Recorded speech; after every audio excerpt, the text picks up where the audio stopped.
In the quiet, close-knit town of Willow Creek, nestled in the rolling hills of rural Oregon, lived a man named Robert Hayes.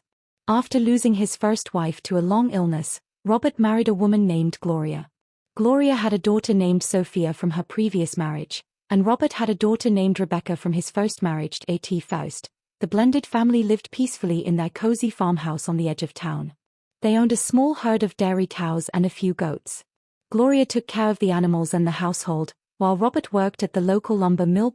One crisp autumn morning, Robert noticed several large containers of milk sitting untouched in the pantry. "Why is there so much milk left over today?" he asked Gloria while sipping his coffee. "A lot of our regular customers didn't show up this week," Gloria replied with a casual shrug. "I see. Then we should use it before it goes bad. Maybe make some cheese or butter." "Don't worry, honey," Gloria said with a sweet smile. "I'll take care of it." Robert nodded and headed off to work, trusting his wife. A few days later, Gloria was chatting with her neighbor, Linda, over the backyard fence. "Gloria, your daughter Sophia is really pretty," Linda said. "But I have to say, Rebecca might be even more beautiful. The best part is she's not stuck up about it at all. She's so sweet and helpful to everyone." Gloria forced a smile, but inside she felt a sharp sting of jealousy.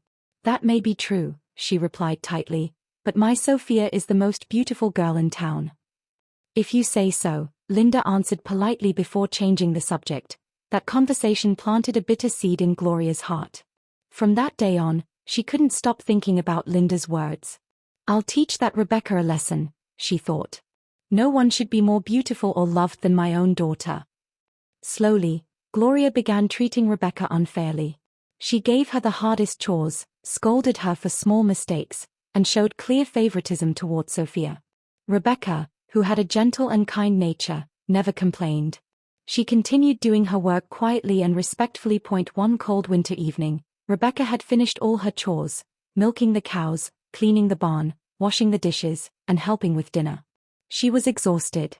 Before going to bed, she quietly entered Gloria's room to say goodnight. "Mom," she said softly, "I don't know why you treat me this way sometimes, but you're still my mother. I'll always respect you and love you." As Rebecca turned to leave, she suddenly spotted a large rattlesnake coiled near Gloria's feet, hidden in the shadows of the bed. "Mom, watch out!" Rebecca screamed. Before Gloria could react, the snake struck, sinking its fangs into her ankle. Gloria woke up with a cry of pain. "What happened?" "Mom, a rattlesnake bit you," Rebecca shouted. Without hesitation, she grabbed a belt from the dresser, tied it tightly above the bite to slow the venom, and then carefully sucked the poisoned blood from the wound, spitting it out repeatedly. Moments later, both Gloria and Rebecca collapsed unconscious from shock and exhaustion. "Oh my God!" Robert cried as he rushed into the room with Sophia. "What happened?" Panicking, he ran to the neighbor's house for help. "A rattlesnake bit my wife. Rebecca tried to save her and now they're both unconscious. Please help me get them to the hospital." The neighbors quickly loaded both women into a truck and rushed them to the county hospital 20 miles away. After a tense wait in the emergency room, the doctor finally came out. "Who is here with the patients?" he asked. "I am," Robert replied nervously. "Doctor, are they going to be okay?" The doctor smiled reassuringly.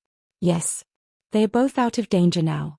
The quick action of tying the wound and sucking out the venom saved your wife's life. You can relax." "Can we see them?" "Yes, you may." "Thank you so much, doctor." Robert entered Gloria's room first. She had just opened her eyes. "Robert, didn't a snake bite me?" she asked weakly. "Yes," he replied. "But you're safe now. If help had arrived any later, things could have been much worse." "Who saved me?" "Rebecca saved your life, the same girl you've always treated so unfairly." Tears filled Gloria's eyes. "Please forgive me," she whispered. "I failed to see the goodness in my own daughter." "You should rest now," Robert said gently. A little later, Rebecca regained consciousness in the next room. Her very first words were, "Dad, how is Mom? Is she okay?" Hearing those words through the thin wall, Gloria burst into tears. "My child, please forgive me. I've treated you so terribly." Rebecca smiled gently. "No, Mom. You'll always be my mother. I love you." Gloria felt deeply ashamed. From that day forward, she never treated Rebecca differently again. She began showing both girls equal love and respect. 2 days later, both Gloria and Rebecca were discharged from the hospital. They returned home to the farmhouse and began living together as a truly happy, loving family. The experience changed Gloria forever. She learned that true beauty shines from a kind heart, not from outward appearance. The end.